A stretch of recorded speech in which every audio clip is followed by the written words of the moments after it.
Hi. You know, once upon a time, I have deep memories of having lived on a hill like this. I was a little kid, but the folks left that hill when I was just a little bitty guy. And now I'm trying to find that hill, trying to find family, my ancestors who live there. I don't know who they are. I'm going to look for them, and I'm going to find them.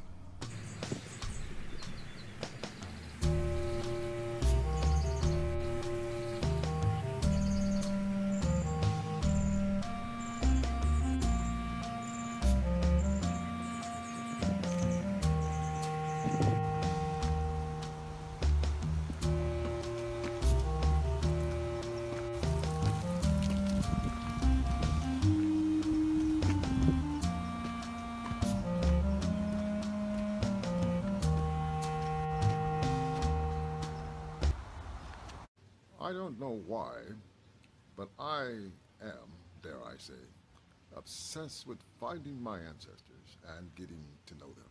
With the aid of the internet and advanced hardware and communications applications, I have discovered more relatives than I thought possible. My family tree is fat with branches that veer off in many directions.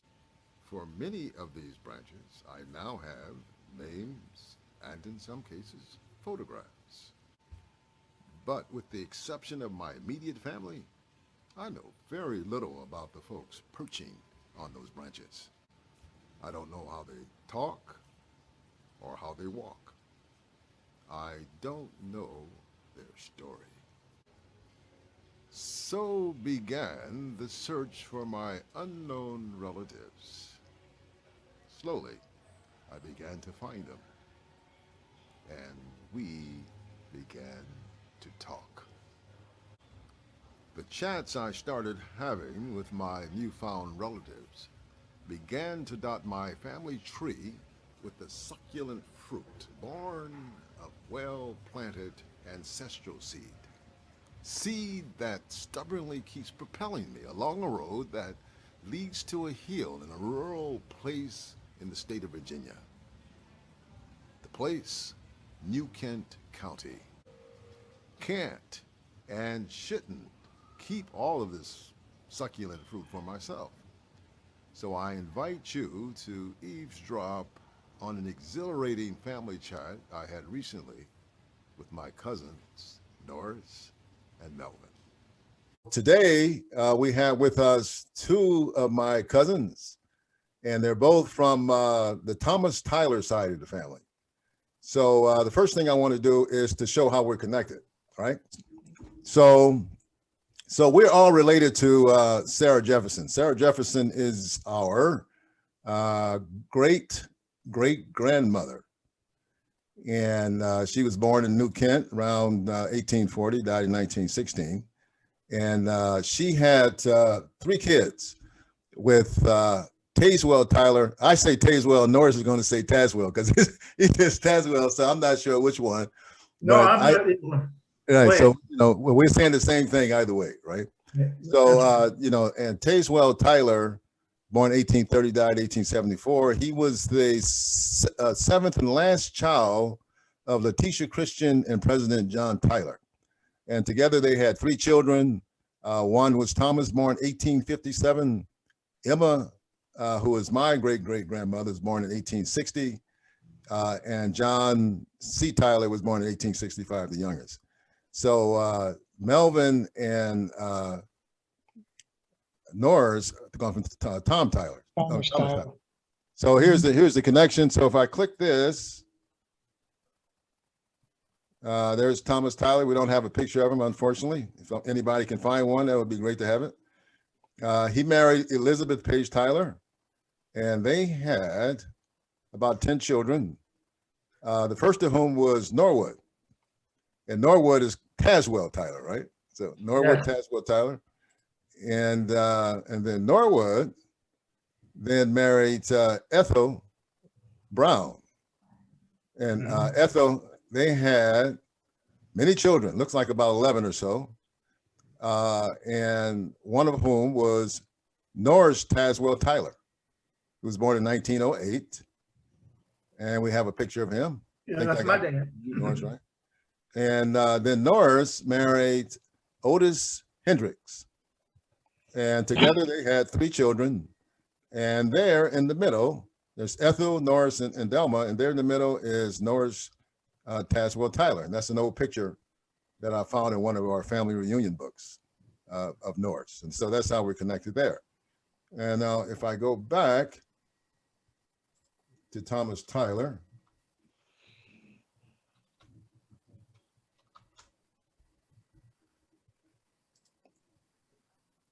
so here's Thomas Tyler again. I'm going to trace Melvin.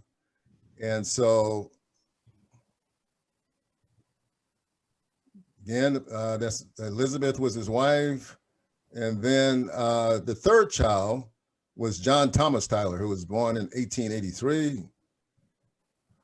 And John Thomas Tyler's first wife was Dora Cumber Tyler, who lived from 1885 to 1916. And so that's not very long, about 31 years. Melvin, you can maybe talk about that later, about what's happening. And then their second child was John Gardner Tyler, and who was born in 1912. And John Gardner Tyler married Ida Virginia Melvin, born in 1914.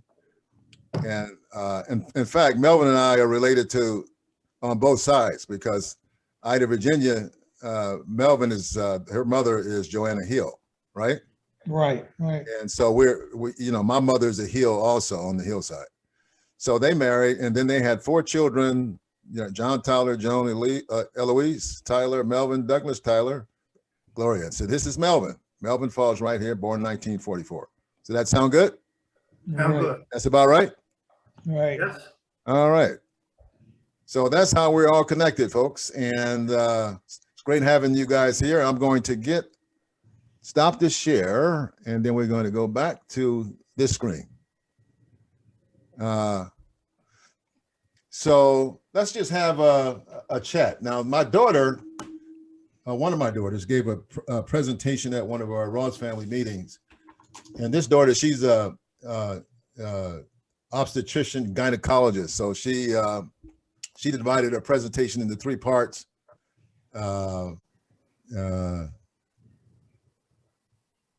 Trimester. So it's divided into trimesters. So we're going to divide our lives into trimesters. There's a part 1 when we, kids growing up to maybe adolescence, part 2 when we're in the hunt, right? And then part 3 where we can kind of get out and we're retired, we can do what we want to do. So in part 1, let's talk about part 1 a little bit. So I'm not sure how to get this started, but I have some key words that I started putting down. And I'll throw some words out at you, and then you can just, whatever you want to start with, it doesn't matter, you can do it. So I had some, bicycle and car with 2 words that came to mind. Ball, games, sports. Biscuit, I don't know why I put biscuit down, but more generally food. School days, and swimming. Then I said fun. Then I have Jim Crow, because Jim Crow may be of relevance here. Given our time, radio, TV, movies, anything that you have on father, mother, siblings. So that's what I have my notes for the first trimester. So does that trigger any thoughts for you guys? Well, yeah, with me, the biscuits. You want to start with biscuits? Yeah, well, we're talking about the road to New Kent, right? So anyway, getting there as a kid, I was young when I decided to write my grandfather and to say, well, the kids in school have been talking about their grandfathers and extended relatives, but I don't know mine, so why aren't we talking to each other, or why aren't we being relevant? So I wrote him a letter as a kid. He wrote back. Of course, my grandfather at that time, he couldn't read or write, so he had one of the girls write it. And he was saying, well, I basically, the bottom line was, I like to see you. I like to get to know you. I want to visit. Maybe I can come up summer, spend some time with you. So he wrote back and says, well, I'll be happy to have you here. Come on up, man. So that summer, my father, this is the first time my father had seen my grandfather, his father, in a long, long time. So for them, it was like a reunion. But to me, it was like bringing family together because I relate back to school where the kids would say, hey, we did this with my grandmother, my grandfather. And I'm saying, well, why don't I do this? So it sort of motivated the whole thing to get going. So anyway, we went up there that summer. And as a matter of fact, I spent the summer with my grandfather. And the first year, my sister, my younger sister, Gloria, stayed there with me. And it was really eye-opening in the sense of to get to know your extended family, because we had been sort of like a little cluster together with no reaching out to family members. So it was to get to know him, and I got to know my grandfather. Well, my grandfather was of the plantation mentality. That's the way I look at it after thinking about it so many times over the years. He had that mentality that we get this done. What I first realized in that how hard they work. They were hard-working people, from daybreak to sundown. And if we got to get it done, everything from canning to plowing the fields, to chopping wood, to getting water. I mean, it was just a continuous. He was a farmer, huh? He was a farmer? Well, when I got there, it was a full working farm. They had a herd of cattle. They had the big old huge pig pen. They raised chickens. They had horses. They had this big, huge orchard. And of course, like I said earlier, he had living rights. So he was sort of like the overseer. But he worked in conjunction with this white man named Tally. I don't know if you know anything about Taylorsville, but Taylorsville was right on the corner there. They had that general store, and that was Tally's general store. And I don't know the affiliation there as far as the man Tally, but he was the one that basically sold the cattle, maintained the business end of it. Well, my grandfather was more or less, well, let's get this done on the labor end of it. So anyway, I got to know a lot about where things were. And going back to what I alluded to before, the plantation mentality was ingrained in my grandfather, my grandpop, long before I got there. And one of the reasons why, on that side of where my father wasn't there, or any of his brothers, other than the younger people like Sally, Lorraine, they were still there. Vernell, because they hadn't reached that age where they could just boop. Well, Sally stayed there, period. She wasn't going anywhere. But Lorraine and Vernell left because they just wanted, just like all the other kids. Well, we got to get away from him because he's going to work you to death. And my father left at a very early age because he couldn't see himself getting ahead in life because they could never own the land. My grandfather had living rights. And as soon as he died, everybody's going to be kicked off anyway. So as soon as he was able to, he left.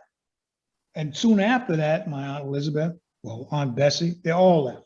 As a matter of fact, Aunt Sally came down and got Aunt Elizabeth and took her to New Jersey, Patterson, New Jersey. So she was supposed to go for a visit and never came back. Bessie was going for a visit in Richmond and never came back. My father left and never came back. So the only time we would get to see our relatives were funerals, if they went anyway. And of course, I learned too, at an early age, that a lot of things weren't talked about because there was a lot of hurt and anguish. So things were just more or less, hey, how are you? But oh boy, at a funeral when the alcohol would start flowing and inhibitions and filters were start being destroyed. all, all hell would break loose because then they would start Alcohol talking is the about, truth serum, huh? oh, yes, indeed. Oh, it was like, oh my goodness, here we go, But in spite of all of that, I got to get very close to my grandfather. As a matter of fact, I went up Now, about. clarify first. You're talking about this is your father is John Gardner, right? This is my father, John Gardner Tyler. And your with John grandfather Thomas, and John John Tyler, Tyler. Thomas Tyler is your grandfather that you're talking my about. grandfather, my grandpa, yeah. Okay. Well, at that particular time, he remarried, and it was Rosa Tyler. And Rosa Tyler was younger than Grandpa. And Rosa Tyler was originally hired to take care of my grandmother. Well, needless to say, a little hanky-panky went on there. She ended up pregnant, so my grandmother died. And when Rosa became pregnant, his family said, oh no. Her family says, oh no, you're gonna have to marry her. It's like a shotgun wedding. Right. So anyway, they had the 4 girls and 3 boys. You had Harrison Juniors, Big June, I used to call him, and Robert. Then you had Lucille, Sally, Lorraine, and Vernell. And they were all like stepbrothers and stepsisters to my father, because the original 3 were Betsy, Elizabeth, and my father. Half sisters, half siblings, right? Yeah. Half siblings. But just like the previous 3, they left as soon as the opportunity arose. The only one that stayed around was Sally, and then she married Andrew Bassett, I think it was. Yes. This sounds not like the road to New Kent, but the road away from New Kent. Yeah. Well, it was, but Right, we're trying to get out of Kent. They wanted to get out of it because they didn't see any future there. They didn't see growing into, because basically it was, we live here now, but we can't build a house here. We can't do anything here.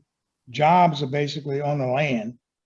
We don't want to be farmers, and quite frankly, I could see the demise of the farm as it was, Right. because they sold all the cattle. All right, so let's pause right there, because I'll be interested in hearing Norris's side from his side of the John Thomas, from Norwood. Okay. Yeah. So and then we can kind of compare and contrast those 2 stories as it relates to the families. So Norris, what are your recollections of your father and your grandfather? Well, Then, go ahead. well, I don't remember my grandfather. I was too young to remember, and my grandmother. We lived as a young child. I was raised at 1120 North 26th Street in Churchill, and I lived there with my father. Of course, you already highlighted that it was Norris Tazewell Tyler Sr. And of course, with my 2 sisters, one sister was named Ethel Marie Tyler, and she was named after my grandmother on the Tyler side, Ethel. And I had a second sister, Delma Patricia Tyler. She was the youngest. And I really lived in Churchill until but the age of 13 or 14. And then we relocated to Northside. And when I went to Northside, of course, I had to change the environment, and I went to all famous school in Richmond called Maggie L. Walker. And I think Melvin can relate to Maggie L. Walker. Yes. I excel in sports. I played under the coaching of Cannonball Cooper. I heard about him. Huh? I heard about him. Yeah, he used to be the fullback for the Richmond Rebels. Was a semi-pro football team. And I played football and got hurt in Bordentown, New Jersey. I was a running back. Then the coach wouldn't let me play anymore, so I played first string shortstop for Maggie Walker for almost 3 years. I did. I know that my uncle, Buddy, who was named Norris Tyler, A-R-T-I-S, he was the owner of Cleaners at 29th and P Street. It was known as Tyler's Cleaning. Later turned into Rose Cleaners, adjacent to the Balsaws.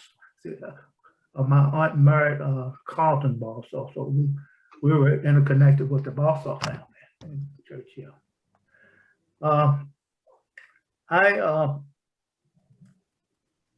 After leaving Maggie Walker, I went to Virginia Union University for 2 years. My major was biology.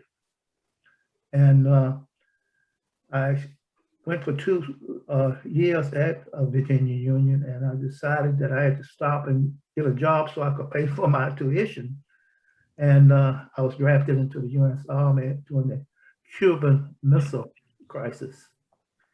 And I served in the Signal Corps during that crisis. Again,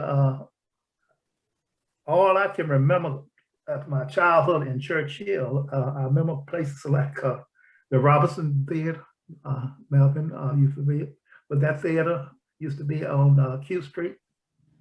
Is that Bill Robertson, or who is that? The Robertson stand? Yeah, it was named after Bill Robinson because during my time, we were referred to colored people, not black. That was the only movie theater for us to attend in Churchill, and that was called the Robinson Theater. Now, when we went uptown, Broad Street area, we had the Hippodrome, and then we had the Booker T Theater, and then we had another theater called Walker Theater. But my grandmother, I can give you some history, not my grandmother, my aunt Madeline Peters. She worked with Senator Bob Kane and to help restore an area in Richmond called Gilpin's Court, which was a project. They restored it with affordable homes there in Richmond. And then my uncle Red, his name was Norris Tyler. He was the co-owner of a club in Richmond, over in Northside, and it was called the Polka Dot Club. I don't know whether Melvin would remember that or not. No. And then I tell you, it was kind of hard for me because I tell you, by me being my complexion, I caught it from both sides. When I went to school, I really had to protect myself because the black brothers didn't like me because I was too light, and I wasn't liked by the white man. So, I was in between, and I would have been called everything, half-breed. In fact, when I played football for Major Walker and baseball, they used to call me Indian Joe. And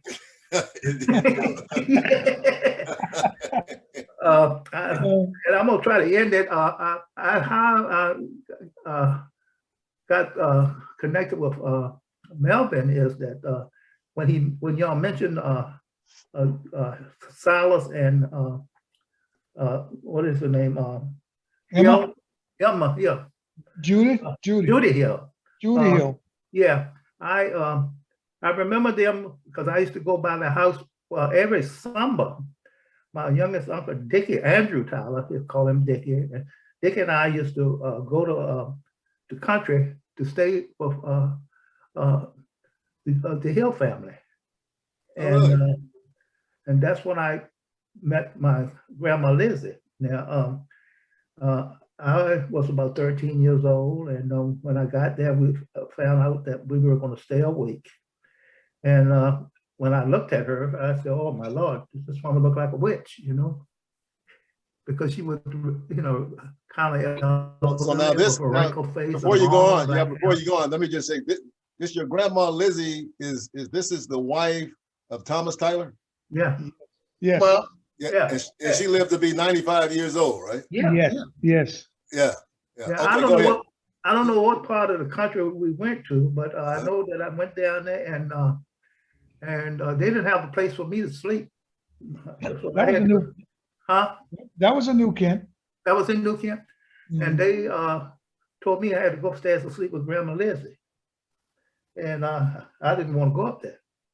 So finally, Judy told me, "Say you're going, boy," and I went up there, and they put me under the big quilt that she had knitted, and about 3 o'clock in the morning, I jumped out the bed and ran down the steps screaming, and woke up everybody in the house, and they want to know what in the world wrong with this boy. And I said, "I'm not sleeping with this witch anymore. I can't sleep with her." And that's when I got that's when Judy took out the paddle beat and gave me a little whipping. I tell you what, Judy didn't mess around, did she? No, but then there was another cousin down there by the name of Big June. I know Big June was my favorite uncle. He was part of the group of the second steps. okay. You know, he was my father's stepbrother. Big June was, and his brother was Harrison and Robert. Then you had the 4 girls. Like I said, Lorraine, Sally, Lucille, and Vernell. But Big June, I love Big June. What's his whole name so I can make sure I can track it? Junius Tyler. Junius? Oh, Junius Tyler. Okay. Junius Tyler. As a matter of fact, you have a picture of him in the one of those. I think it's from the reunion book or one of those books you sent me. Okay. You have his picture, Junius. Okay. And that's Big June. We used to call him Big. Everybody called him Big June. Right. Well, let me tell you what happened, and then I'll end my. I don't want to be too long. Big June said, "Well, they used to call me brother. Hey, brother, you can come and sleep with me. You don't have to go back up there with her." So I got into bed with Big June, and then I told Big June I had to use the bathroom, and he said, "Okay, come on." And we got up, and he had a gasoline, or was it gasoline or kerosene? Lantern. Kerosene, lantern. And he would let me hold that lantern and walk to the outhouse, which was about 30 yards down from the house. And, you know, and I would swing the lantern. And I fell in love with the lantern. So I got back into bed, and I told about a couple hours later, I hunched Big June, and I said, "Big June, I got to go to the bathroom again," which I really didn't have to go. I wanted to share the lantern. Play with the lantern. Swing the lantern, huh? So he got out of bed at just about 2 a.m. in the morning and walked me down there. And I stayed in there so long, he's knocked on the door. He said, "Brother," he said, "what are you doing in there?" And I said, "Well, I don't know how to flush this thing, man. How you flush it?" In the outhouse.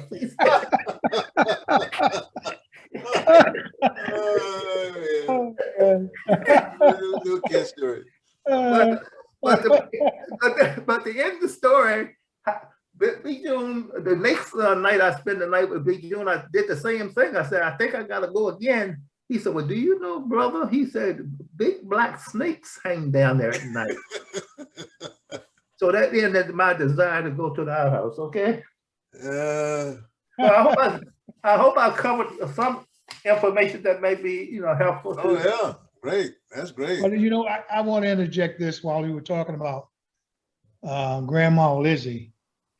If you would ever get a picture of her, which I can't find any of, Grandma Lizzie had, if you look at a picture of John Tyler, the president, and Grandma Lizzie, the nose Mm-hmm. was exactly similar. She had that sharp, pointy nose. And my Yeah. father had the same type of nose, sharp and pointy, you know, and that the hair coloring. But see, what the thing that struck me was when I saw her was I was just, because she had this gingham dress on, you know, the old style dress with the little fringe collar all the way up to the neck. And she's sitting in this rocking chair with her hands folded across her lap.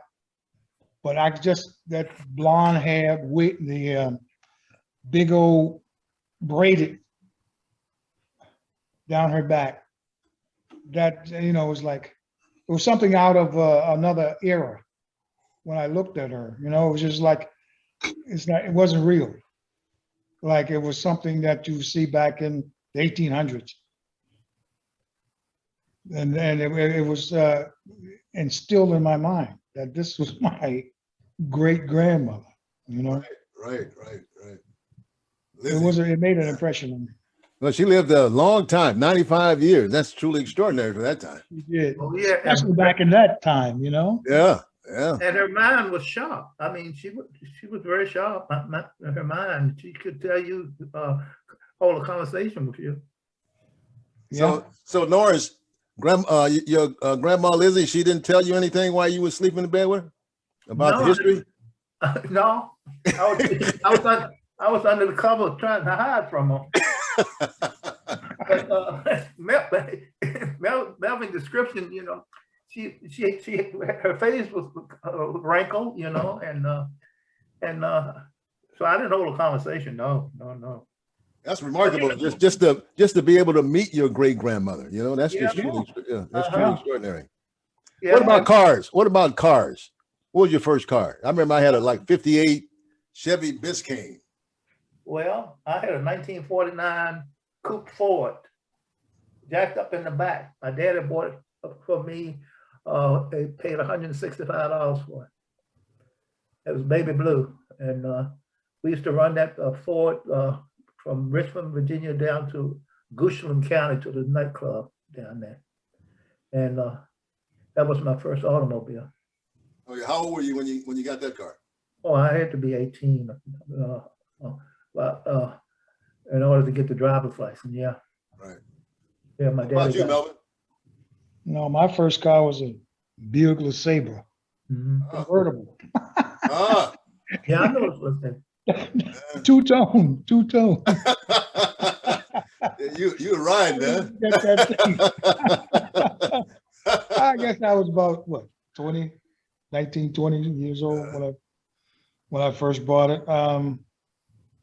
It was good. I stayed with Buicks for about 4, 5, 6 years after that. My next Buick car was a Buick, yeah. But it was enjoyable for a young man to have that type of car, you know. Oh yeah, that was luxury. Oh yeah. But you know, can I tell you, I really didn't have an easy life. You know, I had to fight my way through. You know, and the reason I got away with a lot of stuff because I was played ball for Megan Walker, and if you mess with one of the ball players, you have to fight them all.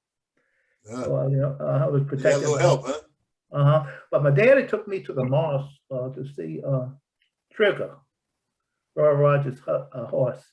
And if you've seen a picture of my dad, and you see him, you know what I look like.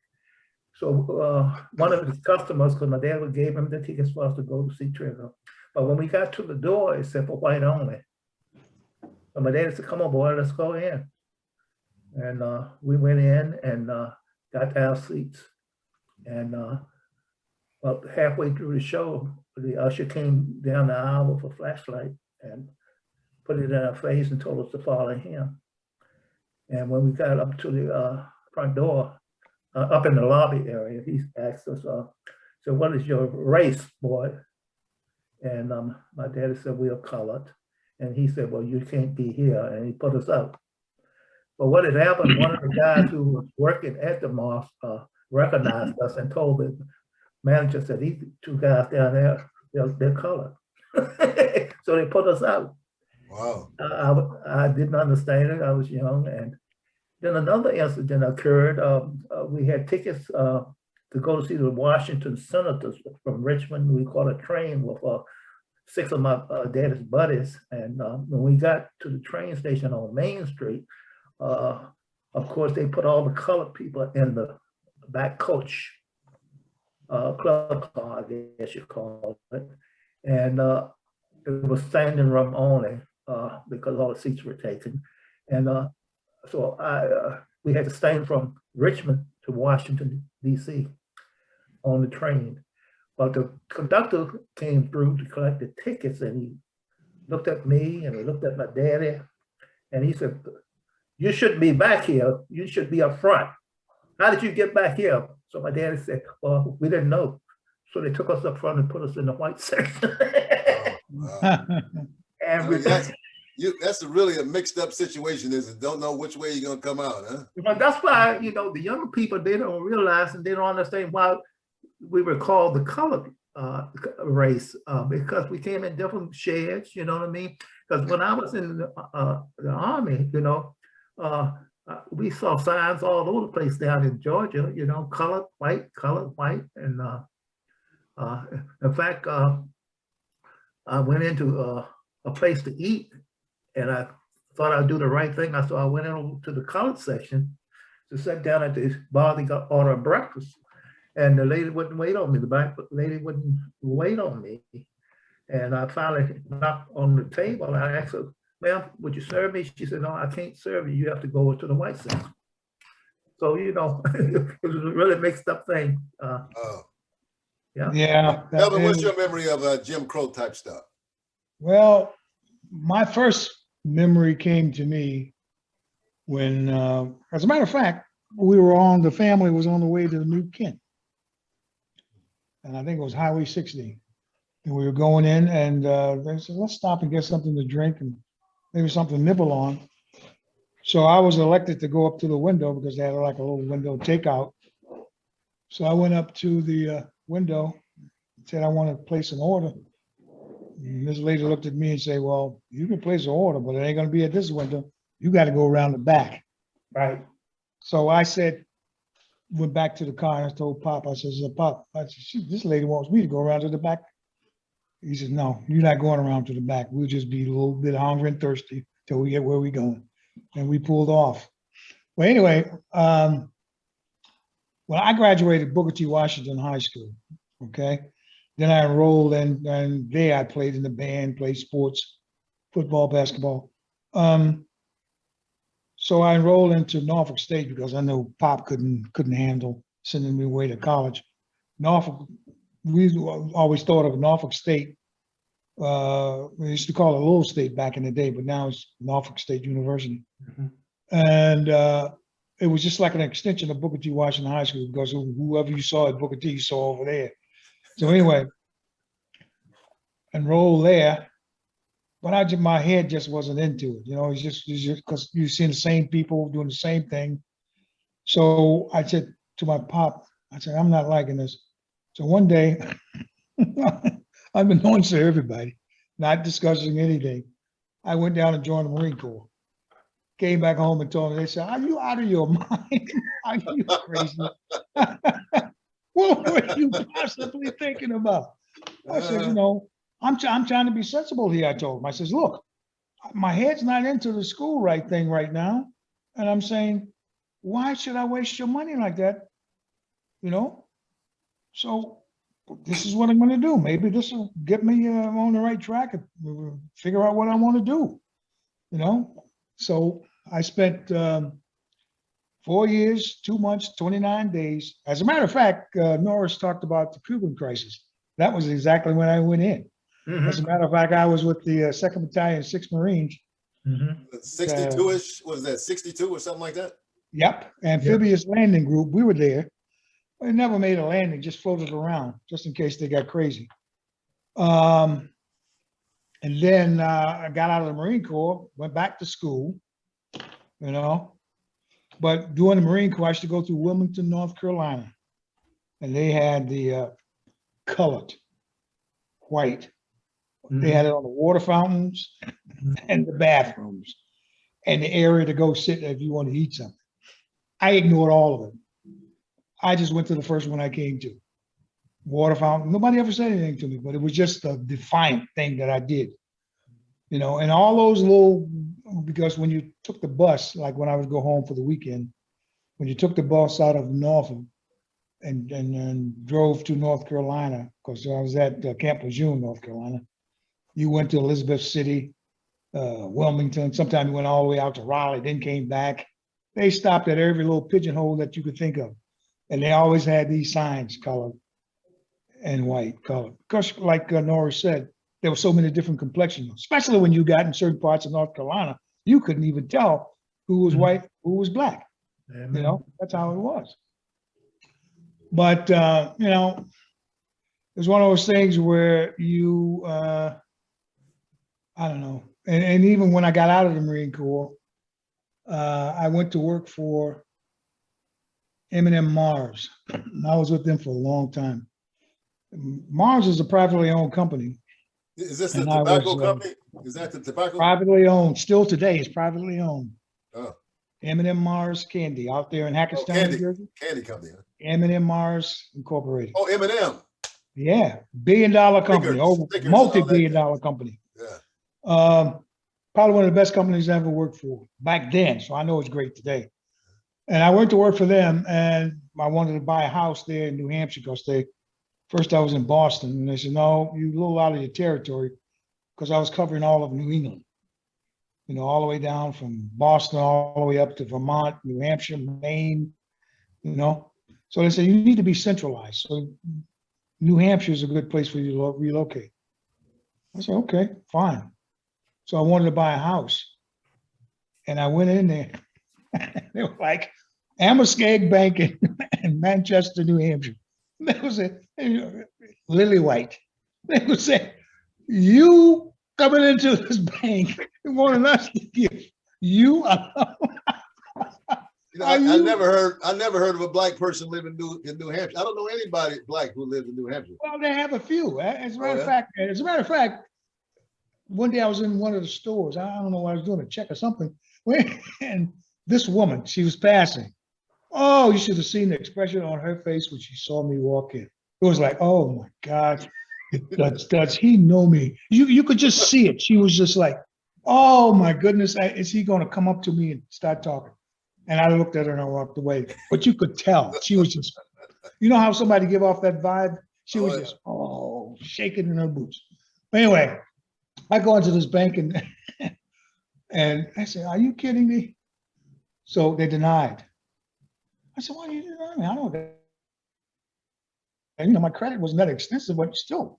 So anyway, I requested a meeting with the president, William Daly. I'll never forget it. WAFs, true WAFs.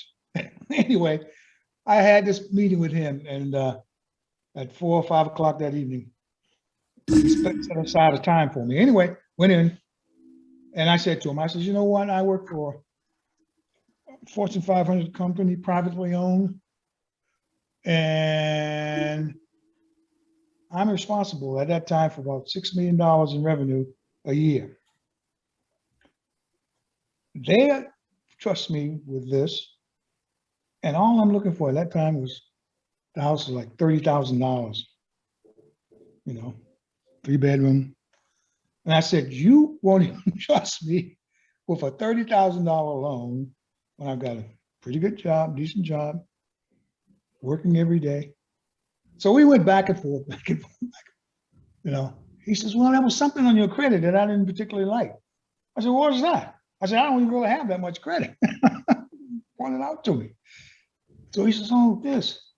Well, my wife had bought a sports coat for me, and she never paid it off. And I'm saying, well, okay. You mean to tell me a $40 sport coat? He was just looking for something, you know? Yeah, he was just, we had this conversation. I said, give me a break. Boy. He found that needle in the haystack, you know? Yeah. But we came, as a matter of fact, we had a real mutual respect after the conversation was over, because I just laid it on the line, and he just sit back And when I got him to laugh and start talking back and forth, that was it. He called the loan officer in before I left. Go ahead and write him up and get the closing date set. And when I walked up, I had the house. All right. I had the house. The loan officer was he pissed? He was so mad. He was like, oh, we can close tomorrow. I said, so wait a minute, whoa. We can't do that. You know? But see, that's the sort of stuff that you experience. But as a Marine, like Norris says, being light-skinned, as a matter of fact, in school, they called me Red because, you know, son, I used to get red. Right. So my nickname was Red. But in the Marine Corps, all my buddies were dark, really dark. And some of them just went to hell. And I used to get in trouble all the time for speaking up for them, you know, because I said, no, that's not right. I mean, I remember one was denied promotion. And I wanted to request mass with him, you know, say, hey, something's not right here. And oh boy, oh, you can't do that. You can't do that. I said, bullshit, we can. Why can't we? That's a legal right. Well, he could just stir up a whole lot of trouble. I said, well, no, you caused the trouble because here's a guy that needs promoted. No, should have been promoted. You promoted everybody around him, but you didn't promote him. So yeah, I mean, it's one of those things where, you know, during this time frame, let's say between 1962, I guess, when you went into the Marine Corps, you know, with the Martin Luther King and the Southern Christian Leadership Conference and the whole civil rights movement was already working since the mid-50s. And then in 1965, we've got the Civil Rights Act. So things were happening during that time, and the Freedom Riders were going into the South. So it was a time, yeah, it was a time for change. I think that was afoot, and that, you know, moving society forward. You know, so that was a good time. It was a good thing then, yeah. But you know, you caught hell, you know, and then they send you to duty stations that you weren't too happy with. But you know, it goes with the, you know, ship you overseas. You going? Right. You're gonna go. Right. Yeah. But let me talk about the color and white water fountains. When I was about 13 or 14, of course, I had a bicycle, and my buddy Leroy had his bicycle. And what we used to do is ride down to Chimerasan Park in Richmond, Virginia, and they had two fountains. One was a color sign on it, and the other one was white. And what we used to do is take our water jugs around about 11 o'clock at night and go down there and fill it up with white water and bring it back to the house. And I'll tell Mama, I said, Mama, I got a special surprise for you. And she said, what's that? I said, I put it in the ice box. We call it ice box because we didn't have a refrigerator. And I said, she said, what is the surprise, son? And I said, I got you some white water for Sunday. Oh,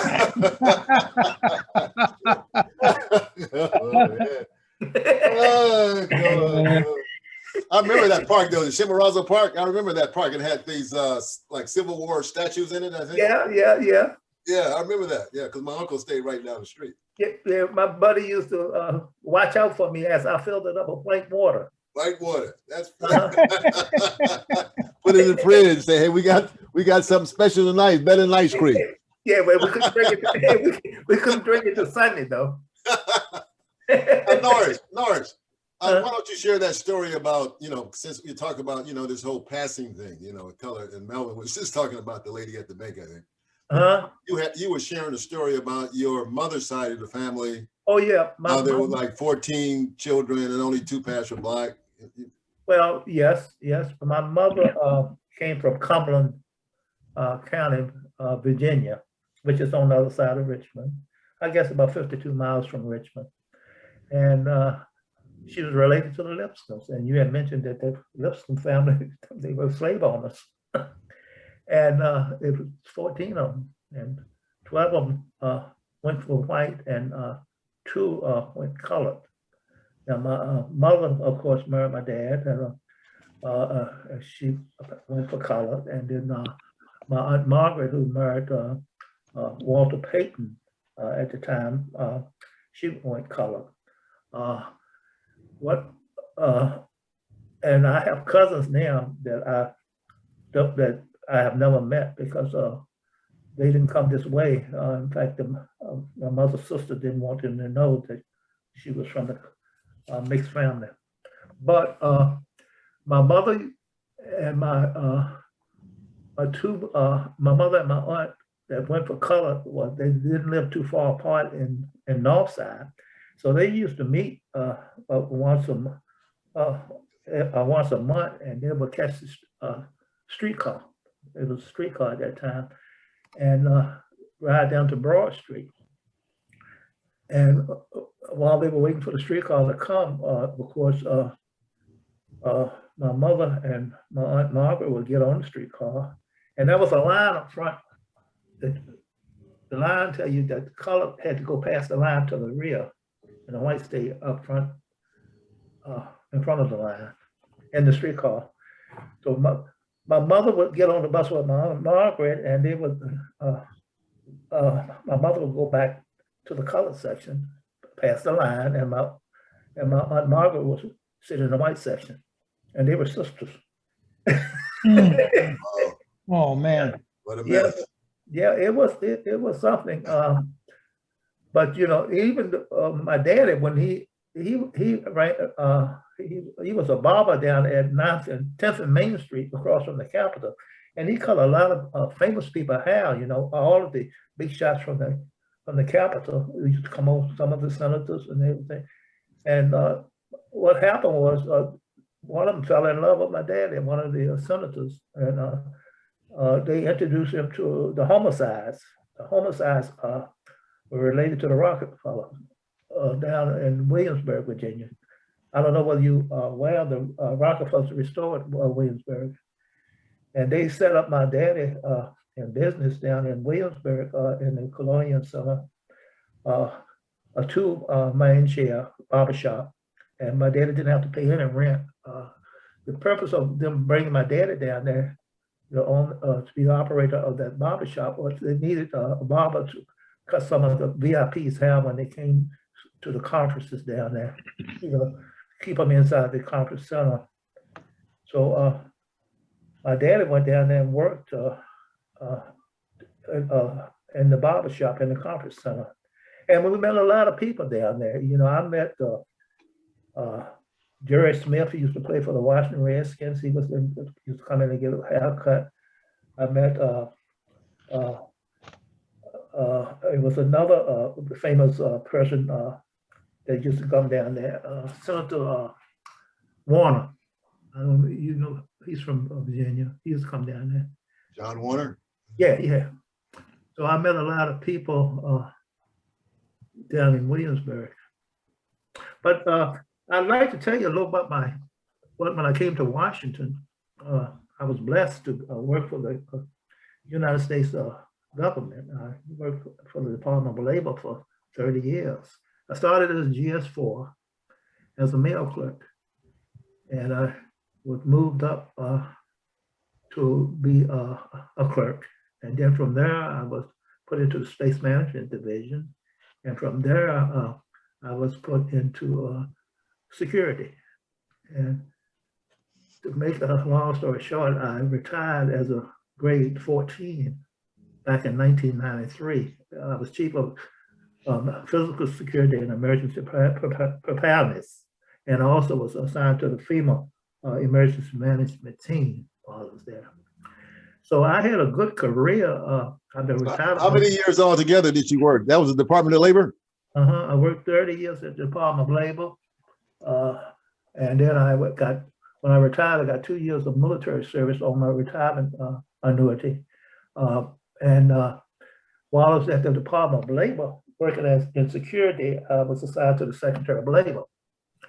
And of course, I went to several Secretary of Labors, and during my time there, I met Jesse Jackson, I met Stevie Wonder. They used to come in and try to talk to the Secretary.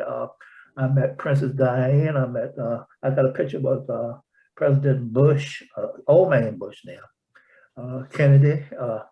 Because by them coming into the Department of Labor at 3rd and Constitution, Northwest, they had to come, Secret Service had to come in advance and, make sure everything was okay security-wise and also get the VIP treatment.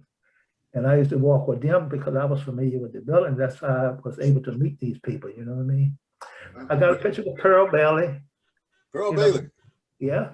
I haven't heard that name in a long time. Yeah, Pearl Yeah. Bailey. She was given the title of Ambassador of Love. That was her title. Pearl Bailey. Esther Rose used to play with Good Times. Oh yeah. Yeah. Let me tell you about Esther Rose. She came into the Washington National Airport to do a benefit for the President's Committee on Employment of the Handicapped. And our security team went down there and to bring her to the hotel, and she refused to get in the limousine. And we didn't know why. And she wanted a Cadillac limousine. And she didn't get in until we sent a Cadillac limousine down there.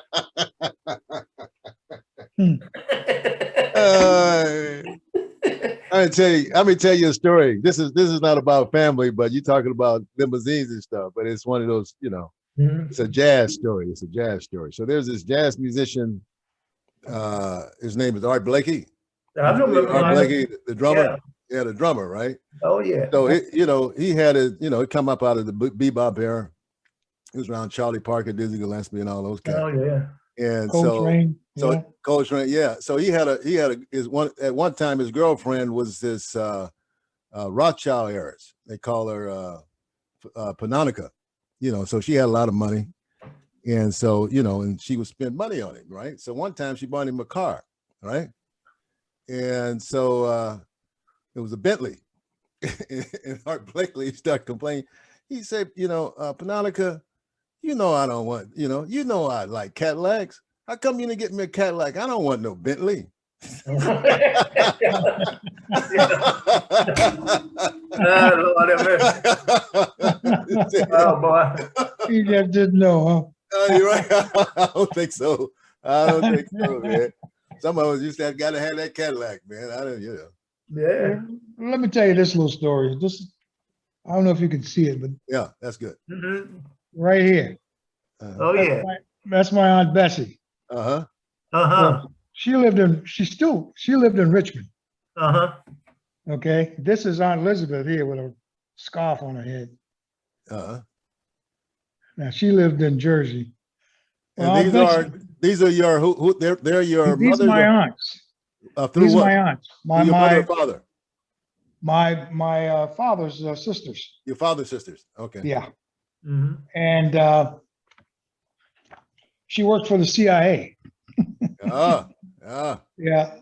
Well, she never, I think she was just more or less clerk in there. But anyway, she went to buy this house, and no problem.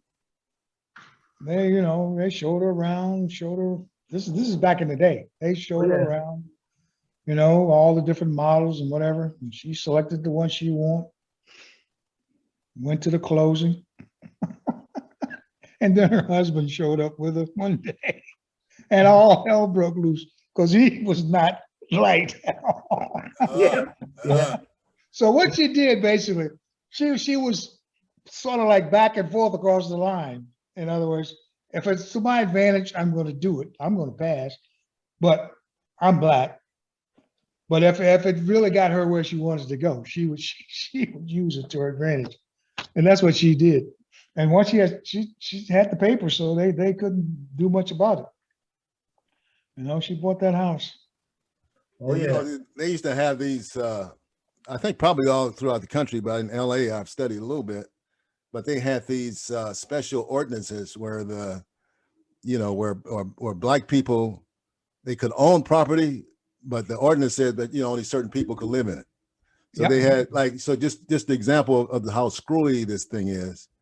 There was one couple, this guy was black and his wife was white. So they bought the house, and then the people found out he was black, and they basically said, because the law was that he can own the house, but you cannot live here. So his wife could live there, but he could not live there. He couldn't live there. Yeah, originally they were talking about that being on the books, like he up there in Beverly Hills in certain places, Brentwood. Yeah. Well, they still have some of this stuff on the, don't sell to Jews or blacks. Oh yeah. Right. Think of Virginia, Buckrow Beach and Bay Shore. That's down there in Virginia. One side was Bay Shore and one other side was Buckrow. And they had a barbed wire fence that they used to run straight up into the water. And that's how they separated the color from the white. And Dickie, Andrew Tyler, one of my youngest uncle, he was very fair color, complexion. Two of us went down to Bay Shore, which was the colored section, and they wouldn't let us in. They sent us over to Buckrow, which was the white side. And we went into the water and got near the fence and started waving at our brothers, those other colored brothers.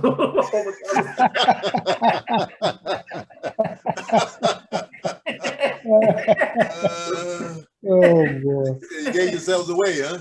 Yeah, that's the way it was, And Dickie told me he could speak a little bit of Spanish. He said, if somebody say anything to you, just don't say anything. Just say, sí, señor.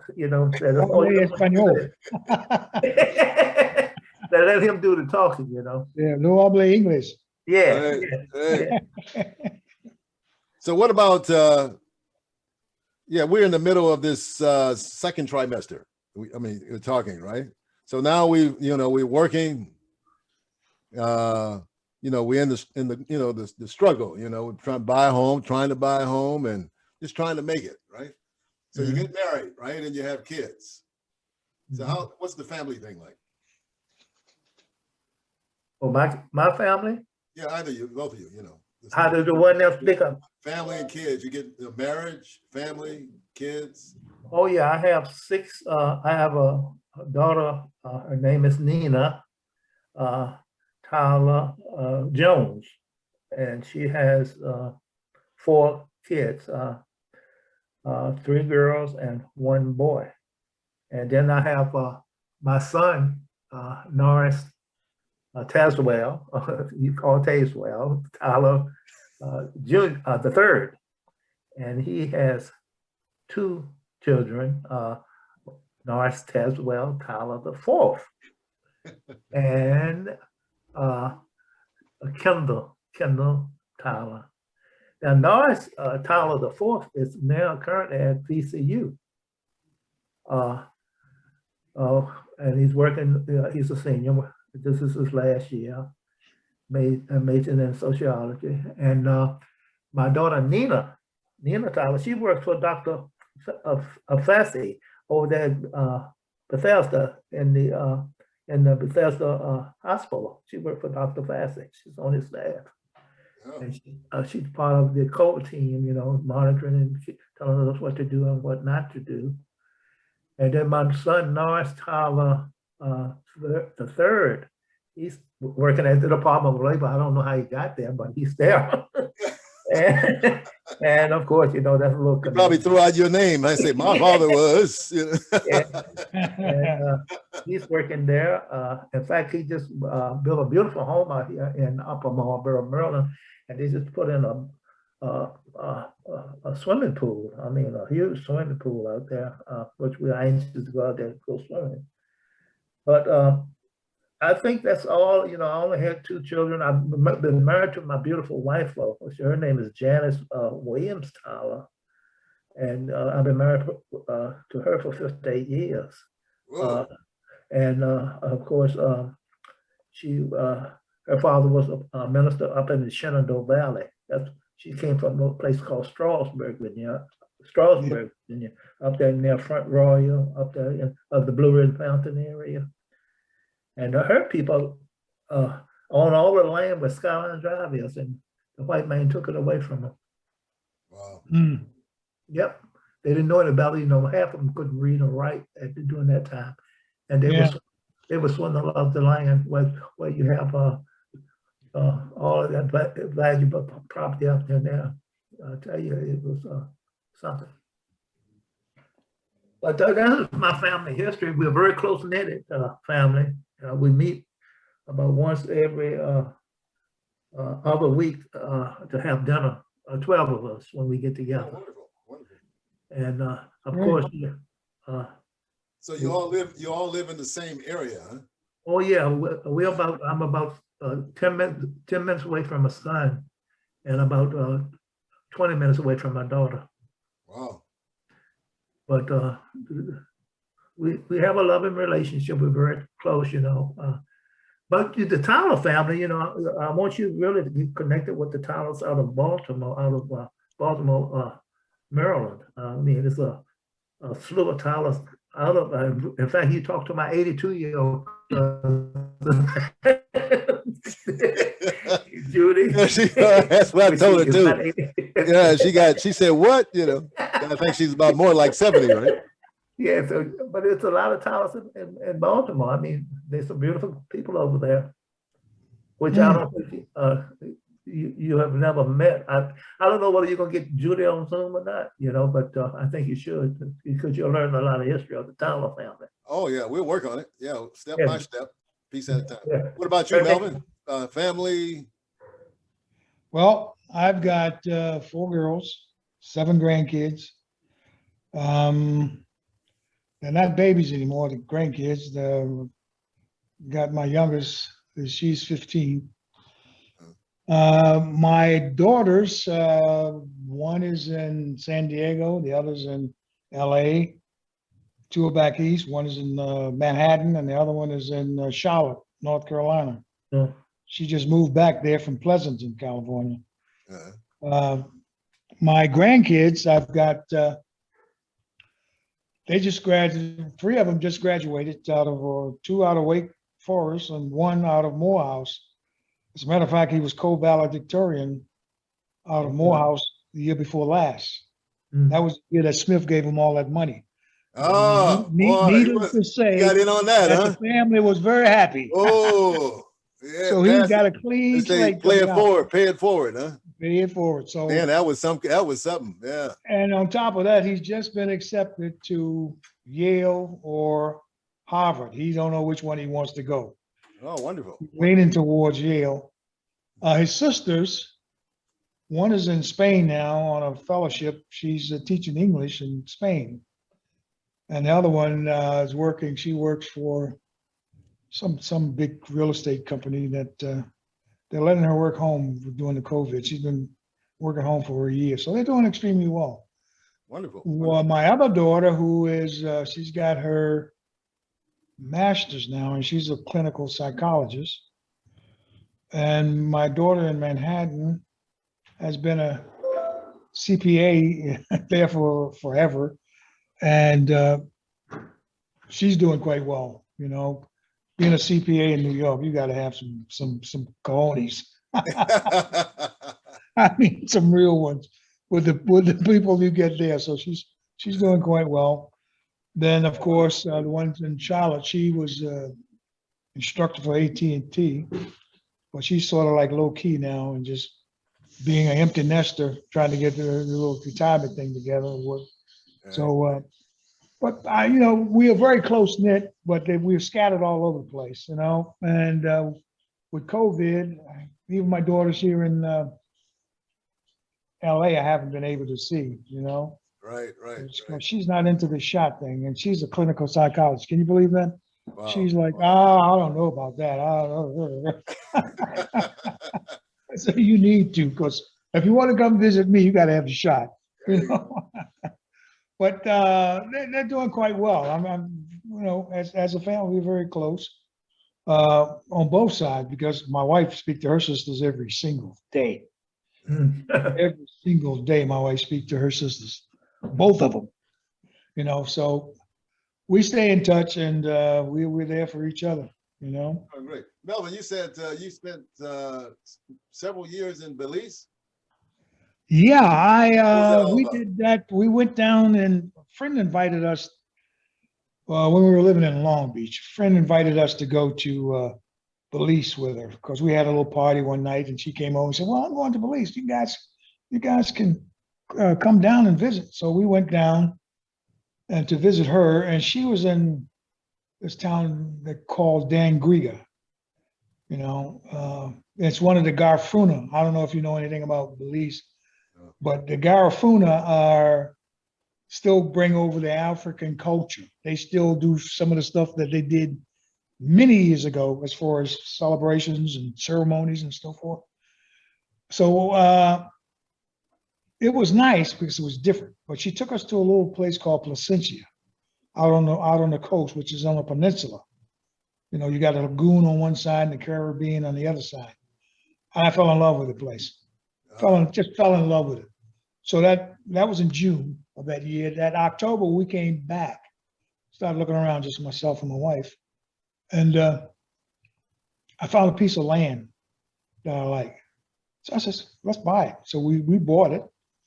And that following year, that was 2015, the following year in April, I went down, got a contractor and started building, right? And I built this house right on the beach, and wrap-around veranda, observation deck. Wow. The whole 9 yards. It had a little pavilion under the house. It was nice. And I took my time, but at the same time, I realized you can't go down there and get a contractor and come back in 30 days. No, that doesn't work.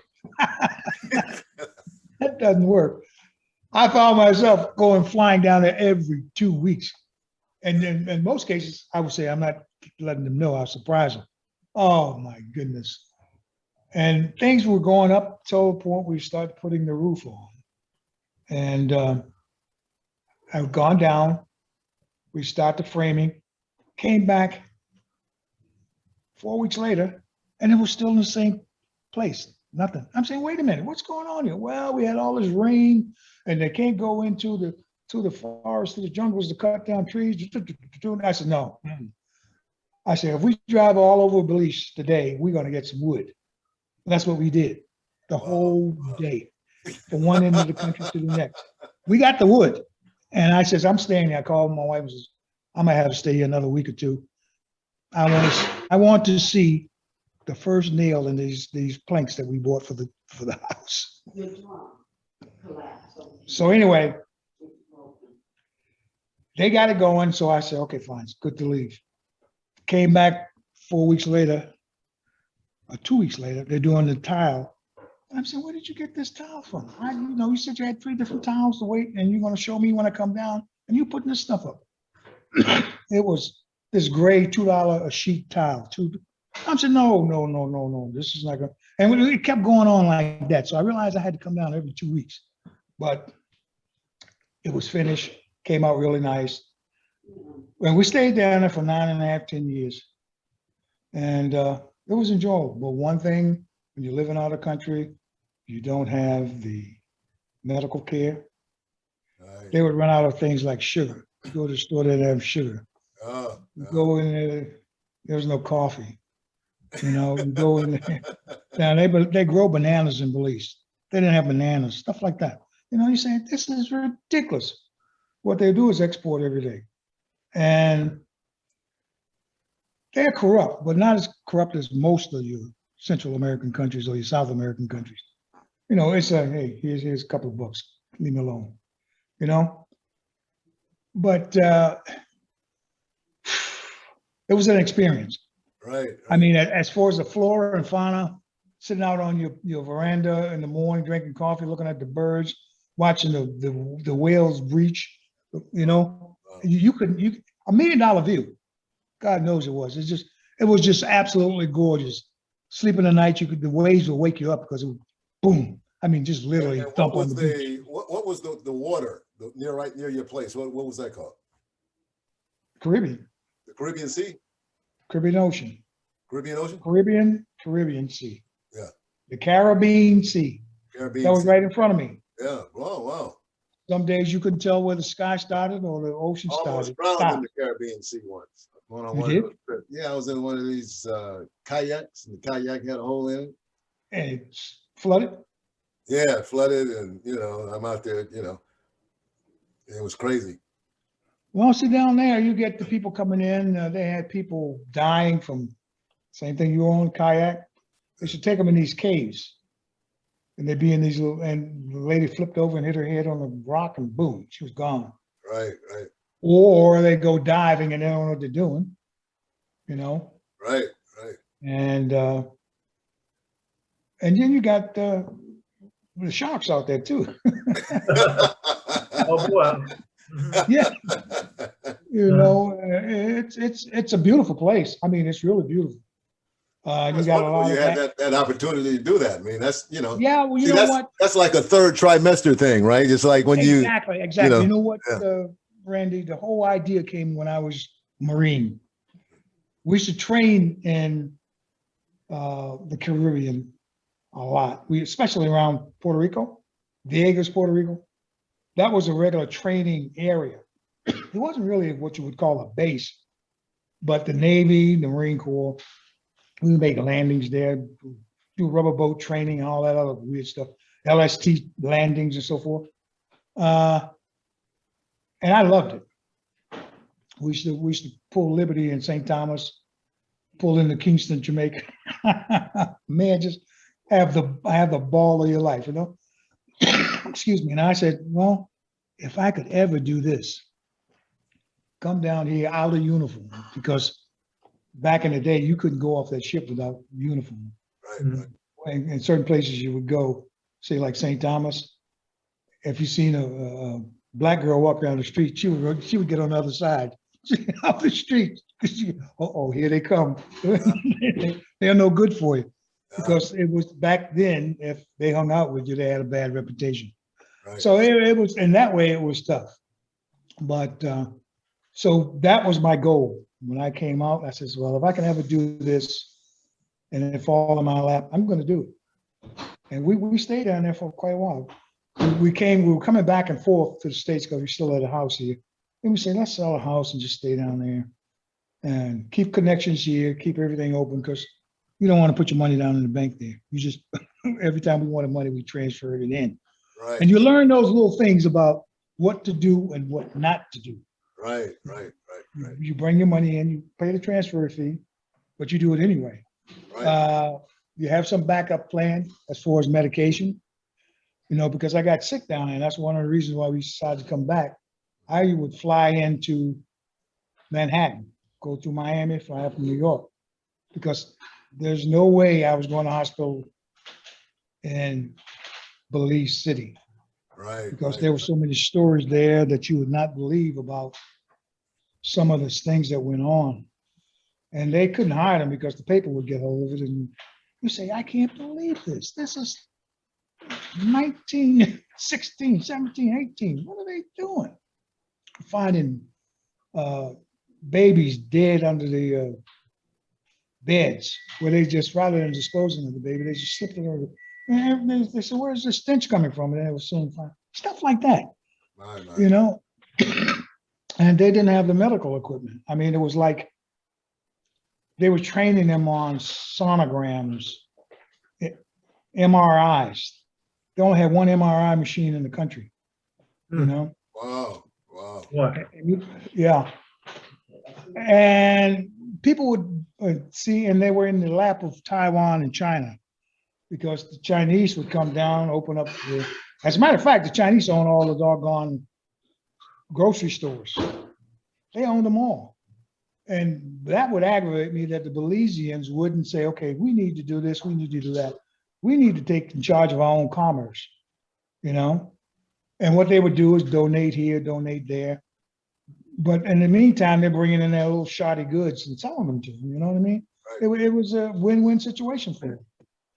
Yeah. So, and you had to be quiet. I'm an expat. I can't say, wait a minute, guys. You know, you're being screwed here. So you just. That's great.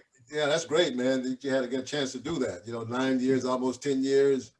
So Norris, what about you? And you, I mean, you spending time, this is the third trimester, right?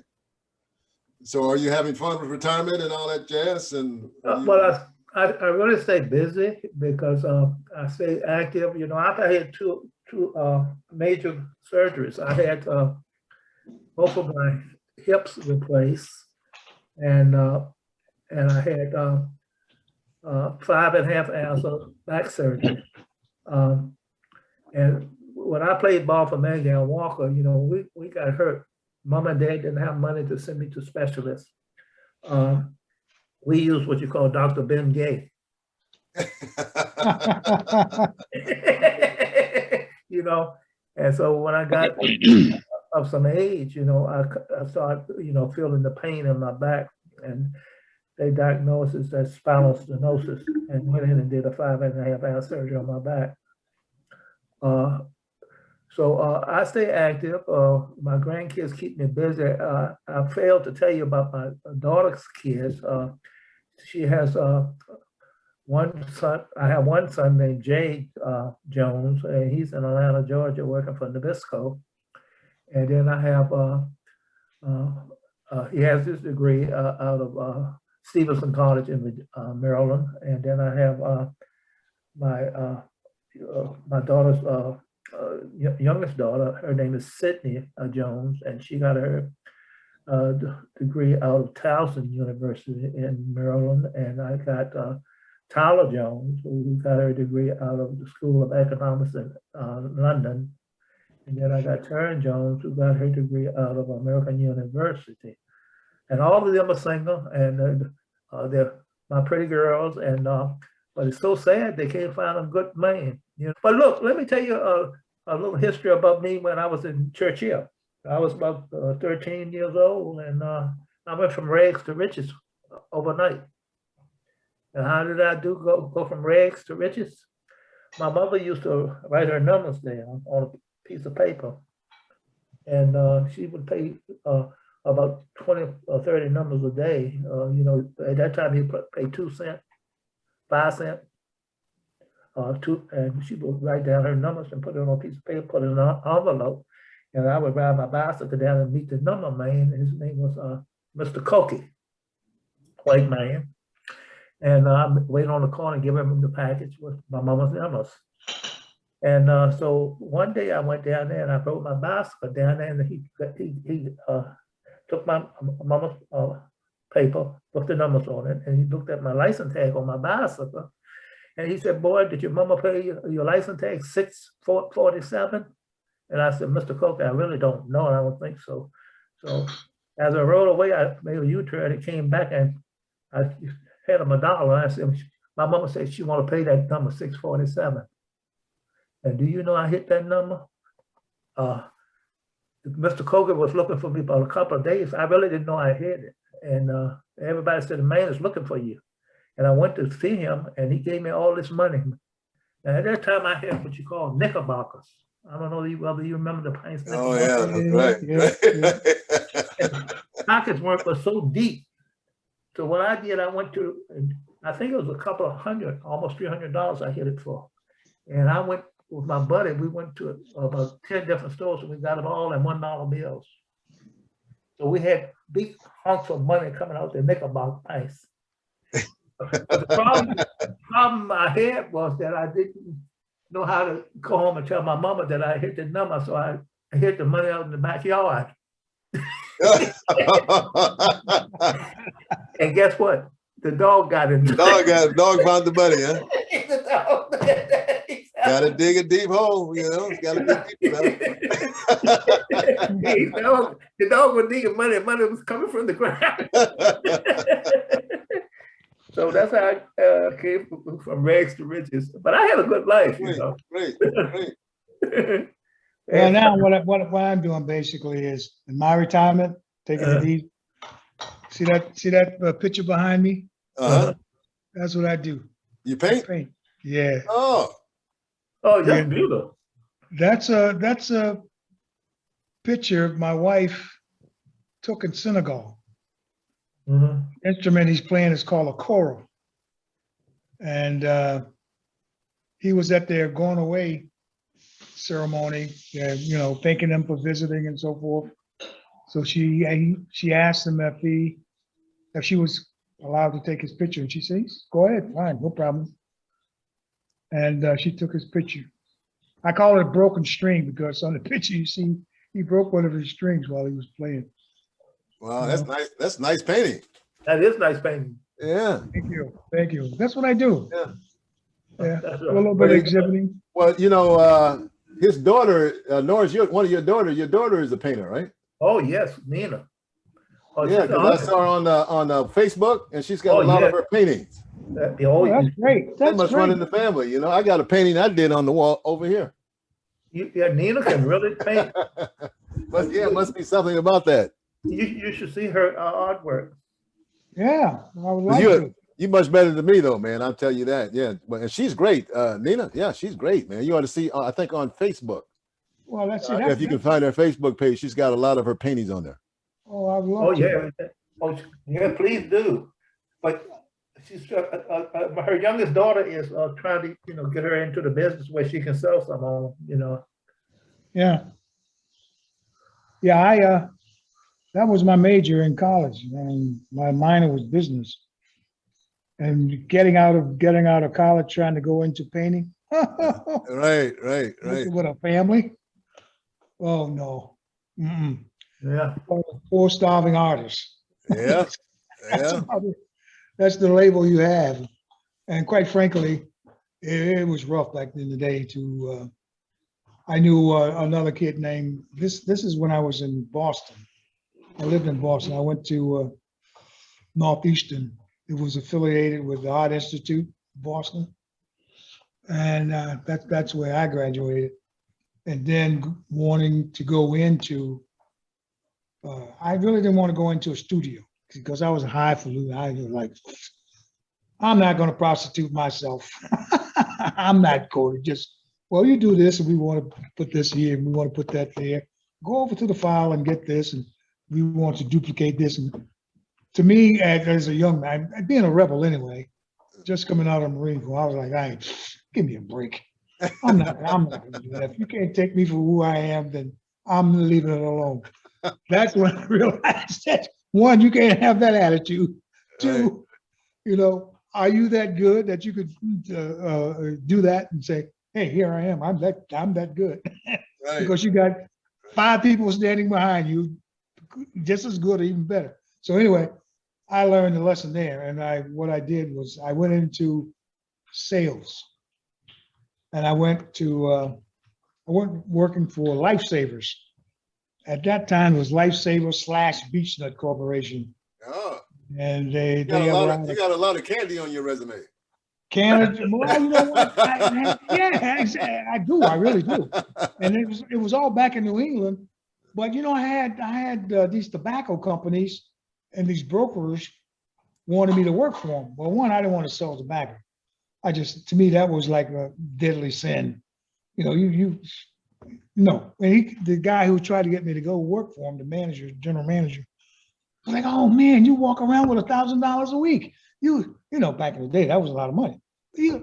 But I'm saying, no, I'm using that $1,000 to buy cigarettes that are out of code and so forth. That's not my money. I can't spend it. So why you keep saying you got $1,000 a week to spend in addition to your salary? How am I going to cover that on my expense report? You know what I mean? Stuff like that. No, right. One, you're selling me death to people. I'm selling death to people. And then on the other hand, you're encouraging me to steal. No, I didn't want to be part of that. So Lifesavers, I stayed. It was like a starting point. Because quite frankly, they weren't paying the kind of money that, you need to support a family. But it was getting your foot in the door. Absolutely. And then I went with Mars, and Mars wasn't accepting anybody that didn't have any experience. So it worked out. Right. Worked out well. Oh, great. Now, Melvin, do you remember Yonkers Inn? Who? Yonkers Inn. Yonkers Inn. Yonkers Inn? YONKER, Yonkers Inn in Charles City. I think so. It sounds familiar. Yeah, it was down there between Crew and down there where it was a black restaurant where they used to hold most of the dances down there, Yonkers Inn. Yeah, that was a big deal for people to come out. That was the charities down in that area. Yeah. Remember we had mentioned the charities and the Browns were down in that area. Oh, okay. Oh, yeah. Yeah, but and then in Richmond, Randy, how you got connected with Vicky. Vicky is Cooter's child. Her name is Vicky Winston, Winston. Right. She's a pediatrician in Richmond. Right. Yeah, I connected with her. Yeah. Yeah, and she is about 5 feet. I would say Vicky is about 5'2". If you walk into the room, you would think that she's one of the patients because she's tiny. She she was in that talking to the kids one day, and the lady came in and walked up to her and asked her, "Could you tell me when the doctor is coming in?"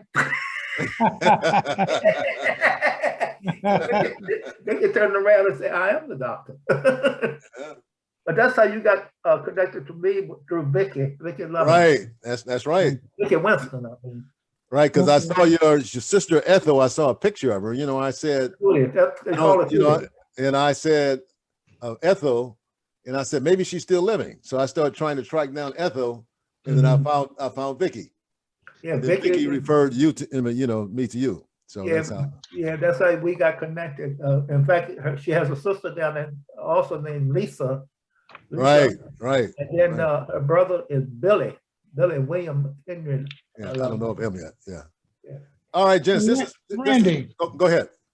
You mentioned Uncle Son. Right. And I hadn't heard that name in many, many years. As a matter of fact, my mother used to call him Uncle Son. Now he's on the hillside, isn't he? Yeah, David Hill. David Hill. Yeah, it's David Hill, and his wife was Alice. They called her sister.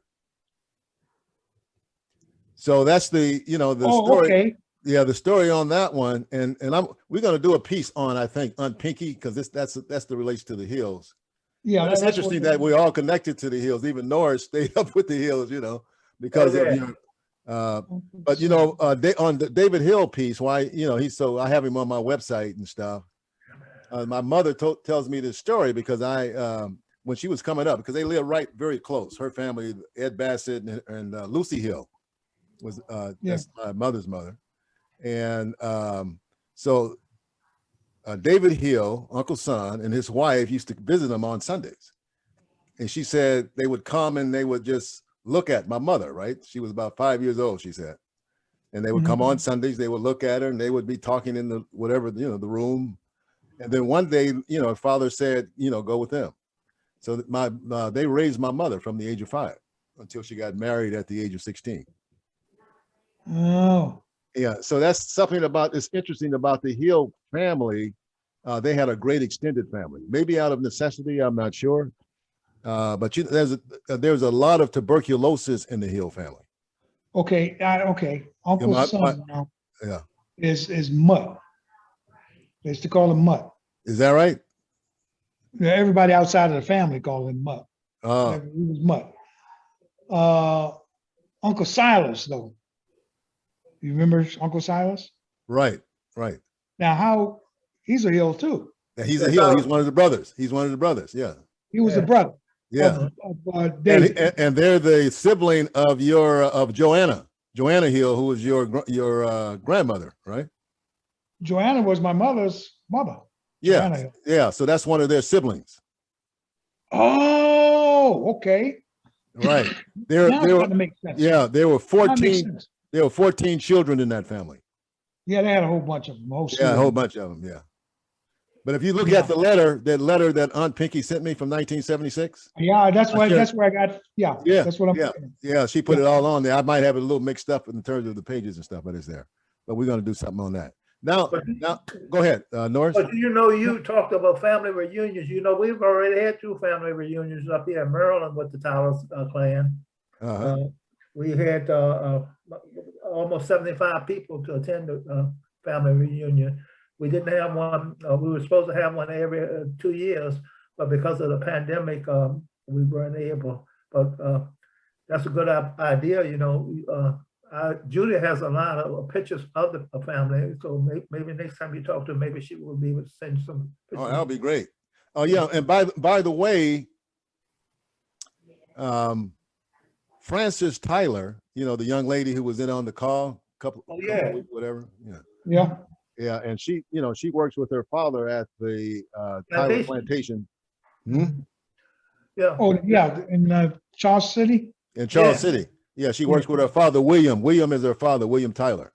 Right. And so they're maintaining the plantation. And Frances is the daughter. She works there a couple of days a week. And I think she's finishing up her degree at Georgetown University.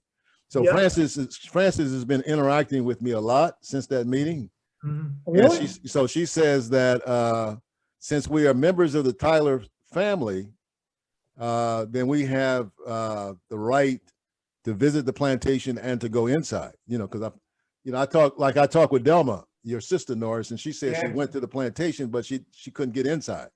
Right, but Francis is saying that we could get inside, and not only that, Francis found information showing how we're connected by DNA because she signed up for Ancestry.com.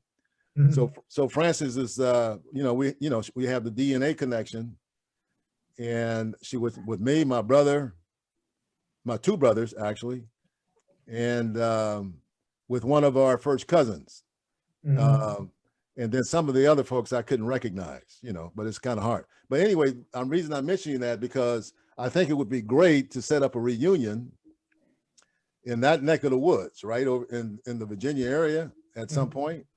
And then we can visit these different places, including the Charles City Plantation, New Kent. I got to go back to New Kent. I was born in Richmond, and but we lived in New Kent, but there was no hospital there. And so, and the folks left when I was about 4 years old. So I don't know much about New Kent except my visits, because I lived in New York for about 9 years, and I would go there and visit, but I don't know too much about it. So that's one of my big things, is to go back and figure out stuff. So that's going to be a big part of the thing. So yeah, that would be great. I mean, just doing some kind of reunion or reunions, and then including all of these things that we're learning a lot more than we used to know. And then we would pull it together. We have a much larger family, and all these extended relationships, we're coming to understand them better. And so I think that would be a great thing to do. Yeah. Let me just say, ask you the final question because we're hitting on. This has been great, but I noticed the time is flying. It's like 5:40. We've been on the tube for 1 hour and 40 minutes. That's fantastic. If there's one thing that you would like to share with future generations, what would that be? I would say I am really grounded. I'm a Christian, and I gave my life to Christ at an early age. And I would say to the young people that we, as a family, a Negro family, a Black family, we have to stick together and show more brotherly love. I would like to see the day when brothers stop killing brothers. You know what I mean? It's just too much of it. And we have to stay strong, because you can see that the white man is trying to bring back these Jim Crow activities throughout the country. And unless we stay unified and stay in Christ, just be strong. That would be my advice to our younger generation. Fantastic. Melvin? Well, to me, just looking back and trying to look ahead, I would say family. To me, quite frankly, when I had the first connection with you guys, and then the afterthought of it, the memories that it brought back, the transitions, some of the things that you've gone through in your life, some of the revelations that you lived through, good, bad, and ugly. It always comes back to family. Right. Family is the key. I got a little incident I had when I was a little kid with my grandfather. I used to put this old wash tub, the old wash tub, galvanized steel. Oh, yeah. I used to put that out in the front of the house down there in New Kent. And I used to fill it up with water. And at that time, Kellogg cornflakes had these frogmen that you buy the cornflakes, you get some frogmen in them. I had 2 of them. You put bicarbonate soda in the foot of the frogman, and they would go up and down. You probably remember those. Oh, yeah. But anyway, I'm out there playing with it. I'm only 6, 7 years old. My grandfather comes in. Whose water is that? I says, my water. He says, okay. He commenced to take all of his clothes off right in the middle of the yard, and to get into that water and start splashing it all, because it was a hot day, splashed it all over. Aunt Rose is like, oh my God, John, what are you doing? Suppose somebody come down that road around that house. And I just never laughed so hard in my life because one, it was so out of character for him. It was just totally out of character. And to have that happen in that situation where, you know, and he had been vilified in so many different ways, or it just brought out a human aspect, a closeness to him that nobody else had seen. And I just loved him for the fact that he was so human in that particular moment. You know what I mean? And it just brought the whole thing from everything I saw down there, you know, from pigs being castrated, little piglets, to actually a snake suckling on a cow. But people said, oh, that's a myth. No, it isn't. It's real. So you go through all these different things, and it boils right back down to family. Family, family, family. Amen. Well, wonderful.